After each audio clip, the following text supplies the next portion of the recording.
Welcome back student. आप सभी लोगों का हमारे यूट्यूब चैनल अलीगढ़ टेक पे बहुत बहुत स्वागत है। आज की वीडियो में हम बात करने वाले हैं what is the future scope of BSc in agriculture, what job opportunity for the student of BSc agriculture in India.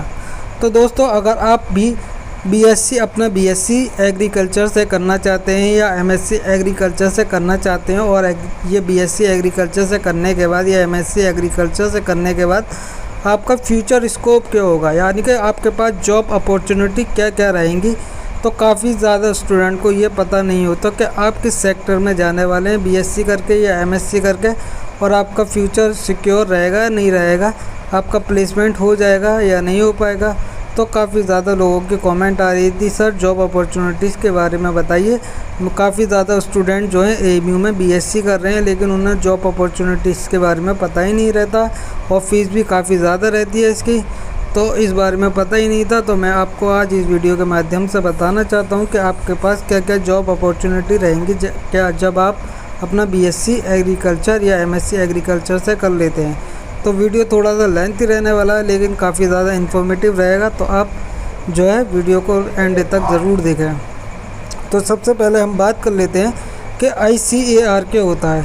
तो ICAR का फुल फॉर्म होता है Indian council of agriculture research. ये एक अपेक्स बॉडी है जो कि रिसर्च और एजुकेशन, एग्रीकल्चर में जो रिसर्च होती है और एजुकेशन होती है उसे मैनेज करती है और गाइड करती है सभी स्टूडेंट्स को। तो इसका एक एग्ज़ाम होता है, इसे क्लियर करना होता है बीएससी के बाद, इसको एग्ज़ाम को क्वालिफाई करना होता है, जब भी आप रिसर्च फील्ड में आगे जा सकते हैं। और ये ministry of agriculture and farmer welfare के तहत आता है। तो अब हम अपने क्वेश्चन पर आ जाते हैं। हमारा क्वेश्चन ये था कि फ्यूचर स्कोप क्या रहेगा। तो बीएससी एग्रीकल्चर का जो स्कोप है वो बहुत ज़्यादा लिमिटेड है, ज़्यादा अच्छा तो नहीं है। इसका जो है फ्यूचर स्कोप लिमिटेड है, स्पेशली उन स्टूडेंट के लिए जो अपना बीएससी, ख़ास तौर पर अपना बीएससी करने के तुरंत बाद जॉब चाहते हैं, तो उन्हें थोड़ा बहुत तो स्ट्रगल करना पड़ेगा अपना जॉब फाइंड आउट करने में। तो वो बीएससी एग्रीकल्चर जो करने के बाद काफ़ी ज़्यादा स्टूडेंट ये भी सोचते हैं कि उनकी सैलरी जो है इंजीनियर्स की तरह और एमबीए ग्रेजुएट की तरह रहेगी। इस टाइम तो इंजीनियर्स की भी वाट लगी हुई है, काफ़ी ज़्यादा इंजीनियर्स जो हैं डिप्लोमा इंजीनियरिंग किए हुए हैं और अपना बीटेक बीई किए हुए हैं, लेकिन उनका जो है प्लेसमेंट काफ़ी अच्छा नहीं हो पा रहा है, काफ़ी ज़्यादा स्ट्रगल करना पड़ रहा है। ये समझ लीजिए कि सैलरी ज़्यादा अच्छी नहीं मिल पा रही है, लिमिटेड सैलरी मिल रही है इंजीनियर्स को भी। तो आप ये सोचें कि हम बीएससी एग्रीकल्चर से करने के बाद हमारा जो है फ्यूचर सिक्योर हो जाएगा और जॉब हमारे तुरंत हाथ में होगी, तो ऐसा नहीं है। आपको जो है थोड़ा तो स्ट्रगल करना होगा अपने फील्ड में, जो है आपको बहुत ज़्यादा शार्प होने की ज़रूरत है और आपको लगातार स्ट्रगल की ज़रूरत रहेगी। अब दूसरी बात ये कि ज़्यादातर स्टूडेंट जो है अपना बीएससी करने के बाद एमएससी के लिए सोचते हैं।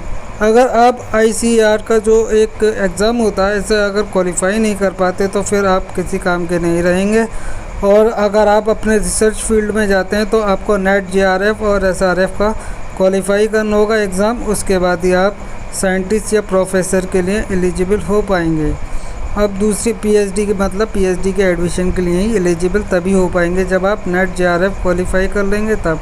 अब इंडिया में एक कोर्स जो है एग्रीकल्चर से रिलेटेड है जो कि MBA इन एग्री बिजनेस है, और ये न्यू कोर्स है। इसका स्कोप जो है BSc से तो अच्छा है, इसे जो है टॉप 20 स्कूल्स ही करवाते हैं। AMU में भी ये कोर्स जो है होता है, अगर आप AMU से करना चाहें तो AMU से भी कर सकते हैं, और इसकी फ़ीस अफोर्डेबल सी रहती है, ज़्यादा नहीं है, और इंस्टीट्यूट के मुकाबले, अदर यूनिवर्सिटीज़ के मुकाबले काफ़ी सस्ते में हो जाता है। तो अब देख लीजिए फ्यूचर स्कोप के बारे में बताने जा रहे हैं, जो कि आपका मेन क्वेश्चन था। इसमें क्या है कि गवर्नमेंट जॉब जो है MSc और BSc के बाद जो क्या हो रहा है आजकल देखने में ये आया है कि दिन ब दिन क्या हो रहा है, ईयर बाय ईयर और दिन पर दिन कम होती जा रही हैं। पहले IBPS में जो जॉब निकली थी 2020 में, आप ऐसे देखिए 2019 में जो थी ये जॉब्स 650 थी, 2016 में 1000 जॉब थी और 2020 में 485 जॉब। यानी कि आप जब 2016 के कंपैरिजन में 2020 को कंपेयर करेंगे तो 2016 में 1000 वैकेंसी थी, ख़ास तौर पर बीएससी एग्रीकल्चर स्टूडेंट्स के लिए, लेकिन ये 2020 में घट के कितनी रह गई, 485 ही रह गई। और इसके लिए हमें अपनी इंडियन गवर्नमेंट का शुक्रगुजार होना चाहिए कि वो दिन पे दिन जो है वैकेंसीज़ को कम करते जा रहे हैं, जॉब अपॉर्चुनिटी घटाते जा रहे हैं। यार स्टूडेंट पढ़ रहा है लेकिन आप उसको जॉब अपॉर्चुनिटी प्रोवाइड ही नहीं करा रहे हो, और दिन पे दिन जो है पोस्ट कम करते जा रहे हो, डिपार्टमेंट वाइज सारी पोस्ट कम करते जा रहे हो। ये कोई तरीका थोड़ी नहीं है। तुम स्टूडेंट के फ्यूचर के साथ खेलते जा रहे हो, और स्टूडेंट भी सोया हुआ है, अपना मुद्दों की आवाज़ नहीं उठा पा रहा है। अब बात कर लेते हैं कि अगर आप बिज़नेस करना चाहते हैं बीएससी करने के बाद एग्रीकल्चर से, तो आप क्या क्या बिज़नेस कर सकते हैं। आप पोल्ट्री फार्मिंग कर सकते हैं, डेयरी फार्मिंग कर सकते हैं। इसके अलावा आप एग्रीकल्चर से रिलेटेड जितने भी कोर्सेज हैं वो आप कर सकते हैं। तो इसमें अब बात कर लेते हैं major requirement companies in India. IBPO की जो वैकेंसीज़ आती हैं उसमें सबसे बड़ा योगदान स्टेट बैंक की सबसे ज़्यादा वैकेंसीज़ रहती हैं, फिर union bank of India, oriental bank of commerce, syndicate bank, Indian overseas bank. ये सब जो है बीएससी एग्रीकल्चर के स्टूडेंट को नोटिफिकेशन आता है हर साल। आप इसमें इनके एग्ज़ाम में अपेयर हो सकते हैं और इनका एग्ज़ाम क्रैक करके जॉब पा सकते हैं। इसके अलावा जो प्राइवेट सेक्टर्स की कंपनियां जो बीएससी और एमएससी के स्टूडेंट को हायर करती हैं, तो इसमें आप देख सकते हैं major requiring companies in India, Triveni engineering and industries है, क्रिस्टल फॉस्फेट लिमिटेड है, माइको सीड्स और DuPont India, Bayer crop science. इसके अलावा थॉमसन, इफ़को तो आप जानते ही हैं। इसके अलावा NDDB डेयरी सर्विसेज। ये सारी जो है मेजर रिक्वायरमेंट कंपनीज़ हैं। इसके अलावा और छोटे सेक्टर्स की कंपनीज़ भी हैं। तो अब कंक्लूजन पे आ जाते हैं हम अपने वीडियो के। आपको ओवरऑल बता देते हैं कि आपको बीएससी एग्रीकल्चर से करनी चाहिए या नहीं करनी चाहिए। शायद आपको थोड़ा बुरा लगे, लेकिन अभी हाल यही है। तो इसमें क्या है, इसमें यह कंपटीशन लेस है तो स्कोप भी लेस है। अगर आपका बीएससी एग्रीकल्चर में स्टूडेंट इतने अपेयर नहीं होते, आप आसानी से इसे क्रैक कर सकते हैं, लेकिन साथ के साथ इसका स्कोप भी तो कम है ना, जॉब अपॉर्चुनिटी भी कम है इसके अंदर। तो अगर आप किसी भी बंदे से, रैंडम बंदे से पूछोगे जिसको बीएससी एग्रीकल्चर की कोई नॉलेज नहीं है, अगर आप उससे पूछोगे तो वो कह देगा कि हाँ बहुत शानदार स्कोप है। पर रियलिटी कब पता चलती है? रियलिटी जब पता चलती है जब आप उसी फील्ड के किसी स्टूडेंट से या किसी प्रोफेसर से जब मुलाकात करेंगे, बात करेंगे, टीचर से बात करेंगे, तो वो आपको रियलिटी बताएगा। तो वो बताएगा आपको कि आप ये देखेंगे, और वो खुद बताएगा कि ज़्यादातर स्टूडेंट जो हैं अनएम्प्लॉयड हैं। समझ रहे हैं? ज़्यादातर जो बीएससी एग्रीकल्चर से किए हुए हैं अनएम्प्लॉयड हैं।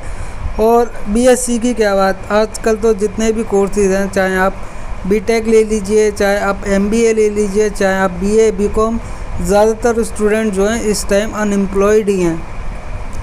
तो अनएम्प्लॉयड हैं, और ज़्यादातर जो लोग बीएससी कर भी लेते हैं तो वो फार्मिंग से रिलेटेड, एग्रीकल्चर से रिलेटेड प्रोडक्ट फार्मर्स को सेल करते हैं, और साथ के साथ इसमें ज़्यादातर जो है केमिकल्स की सेल करते हैं, डायरेक्ट फार्मर को सप्लाई करते हैं। तो यही था आज का कंक्लूजन। अब आपको पता चल गया होगा कि बीएससी एग्रीकल्चर का फ्यूचर स्कोप क्या है। अगर वीडियो पसंद आई है तो वीडियो को लाइक कर दीजिएगा, और जो लोग बीएससी एग्रीकल्चर से करने की सोच रहे हैं या जो लोग कर रहे हैं उनके साथ ये वीडियो ज़रूर शेयर कर दीजिएगा। चलिए तो दोस्तों, ये थी छोटी सी video. Bye bye, take care, अल्लाह हाफिज़।